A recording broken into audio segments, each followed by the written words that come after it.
राजस्थान कांग्रेस ने इन दिनों दिल्ली में डेरा डाला हुआ है।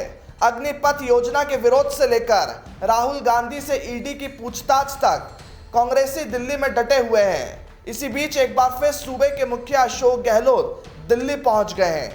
गहलोत ने केंद्र की मोदी सरकार को निशाने पर लिया। गहलोत ने भाजपा पर तंज कसते हुए संकेत दिए कि अगर राजस्थान भाजपा दफ्तर में पुलिस घुस जाए तो क्या होगा।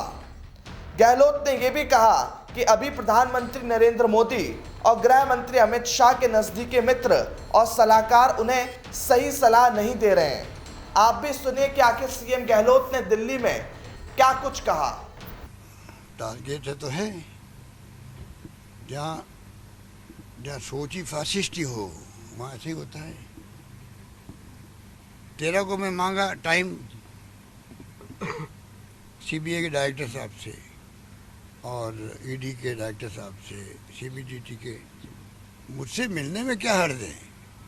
मैंने फिर टाइम मांग रहा हूँ वापस मैं उनसे मिलना ही तो है भाई। चाय पिलाओ नहीं पिलाओ तो मेरी मर्जी है। खाली जाके मैं बात तो कहूँ अपनी। ये तो मेरा एक नागरिक के तौर पे भी, एक राजस्थान के स्टेट का मुख्यमंत्री के तौर पर क्या मैं टाइम नहीं मांग सकता। इनके पास जवाब कोई है क्या मना करने का? कोई तर्क है क्या बताओ इन तीनों के पास में? तो तीनों जो बैठे हैं नंबर 1 सीबीआई, इनकम टैक्स और ईडी के अंदर, इनके पास कोई तर्क है क्या मना करने का? भाई इस कारण से हम आपको नहीं मिल रहे हैं। पता नहीं, हमें तो जनता से मिलकर खुशी होती है और ये मिल नहीं पा रहे हैं। इनको क्या अपने पता नहीं क्या भाई इनको, ये तो ये जानते हैं। पर जिस प्रकार 13 को टाइम मांगा, 15 को एफआईआर दर्ज कर दी सीबीआई ने और 17 को छापा डाल दिया। 12 घंटे चला छापा। और उनके यहाँ डाला जिनके 45 साल से मैं बचपन से, मैंने कल भी कहा जयपुर के अंदर, मैं बचपन से ही राजनीति करता हूँ और वो राजनीति में कोई नहीं है। घर में उनकी शादी हुई होगी तो मैं जो जाता हूँ वर्कर्स के यहाँ पर, उस ढंगे उनके यहाँ जाके बाहर निकला हूँगा, क्योंकि मुझे और लोगों को जाना था वर्कर्स के यहाँ। उनको महसूस नहीं होता कि देखिए मतलब हमारे यहाँ नहीं आए। तो मैं इस प्रकार की ज़िंदगी मैंने बिताई है। मेरे कारण से वो तकलीफ पा रहे हैं। जब क्राइसिस था उस वक्त तो ईडी घुस गई, अब सीबीआई को घुसवा दिया, अब इनकम टैक्स बाकी रह गया खाली बस। तो ये तरीका गलत है। देखिए, कोई किसी का भाई हो, परिवार का आदमी हो, आप राजनीति में हम लोग हैं, हमारे खिलाफ कोई कार्रवाई करो तो आपकी मर्जी है, आपको लगे तो करनी चाहिए। पर आप परिवार के लोगों को क्यों तंग कर रहे हो? कोई कारण नहीं।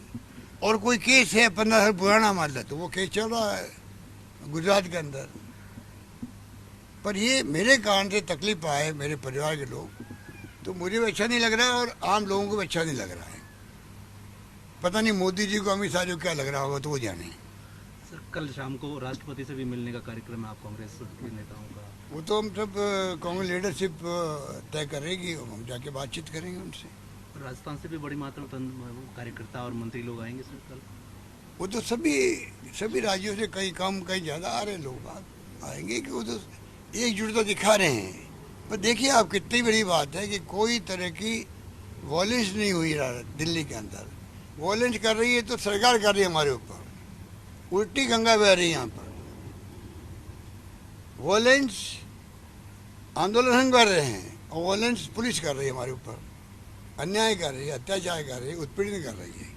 देखिए, तो कांग्रेस लीडरशिप रणनीति बना रही है। कल सोनिया गांधी जी का देखा होगा हमें संदेश। अग्निपथ इतना बड़ा फैसला है तो क्या मतलब इनको नहीं चाहिए था कि पार्लियामेंट की कमेटी बनी, डिफेंस की है, पार्लियामेंट के अंदर भी डिस्कशन होना चाहिए था। पूरे मुल्क के फ्यूचर का सवाल है, सीमाओं की सरहद का सवाल है, रक्षा का सवाल है। क्या इतना बड़ा फैसला इन्होंने आनंद फानंद में कर दिया?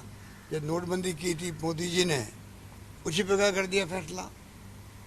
ये पूरे मुल्क के फ्यूचर का सवाल है। कम से कम आप नेशनल डिबेट होती इस पर, पार्लियामेंट डिस्कशन होता, कमेटी बनी हुई है डिफेंस की, उस पर डिस्कशन हो रहा था। उसके बाद में लोग फिर आप सरकार में हैं, आप मेजोरिटी में हैं, आप कोई फैसला करते, कोई मन से कोई बेमन से उसको फैसले को मंजूर करना पड़ता है। क्योंकि सबने मिलके किया फैसला। आप अकेले फैसला कर रहे हो, इतना बड़ा फैसला। आज आग लगा रहे हैं बच्चे, कोई ट्रेन पे बोगी पे आग लगा रहे हैं, कोई बसों पे आग लगा रहे हैं, कोई तोड़फोड़ रही है। तो ये सब रुकना चाहिए। हमने तो अपील की, हमने तो कल प्रस्ताव पास किया कैबिनेट के अंदर कि ये हिंसा नहीं होनी चाहिए, अपनी बात कहें, शांतिपूर्ण तरीके से बात करें अपनी। ये मेरा मानना है। पर इन्होंने बहुत भारी गलती करी है कि अनावश्यक इन्होंने या तो जानबूझ के किया होगा। इनके सारे फैसले अचानक ही होते हैं जिससे कि ध्यान हट जाए मुख्य मुद्दों पर। महंगाई, बेरोजगारी, ईडी का ये तमाशा, इन सब पे ध्यान कैसे हटे, तो एक नया सगों पर छोड़ दिया। तो ये मैं समझता हूँ कि इससे इतनी भारी गलतफहमी हो गई है। बड़े बड़े जो जनरल और कर्नल हैं रिटायर्ड, वो सब एक स्वर में इसकी खिलाफत क्यों कर रहे हैं? उनको विश्वास में लेना चाहिए था। उनको भी तीनों सेनाध्यक्ष है, उनको खुद को बोलना पड़ रहा है, समझाना पड़ रहा है।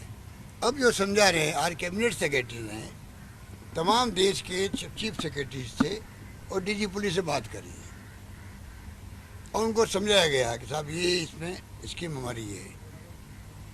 अमेरिका में क्या हो रहा है, यूके में क्या हो रहा है, फ्रांस में क्या हो रहा है, ठीक है, इजराइल में क्या हो रहा है, बता रहे हैं वो। ये काम पहले नहीं कर सकते थे।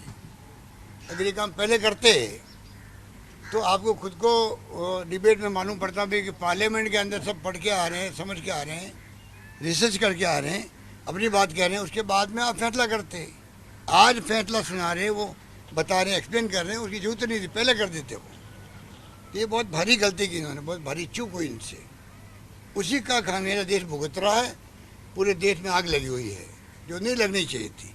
अब भी सबको अपील करनी चाहिए, किसी भी कीमत पर ये प्रॉपर्टी नेशनल प्रॉपर्टी है, इसको क्षति करने का कोई किसी को फायदा नहीं है। ये नौजवानों को भी समझना पड़ेगा। आप धरना दो, प्रदर्शन करो, शांति से करो अपनी बात, मेरा मानना ये है।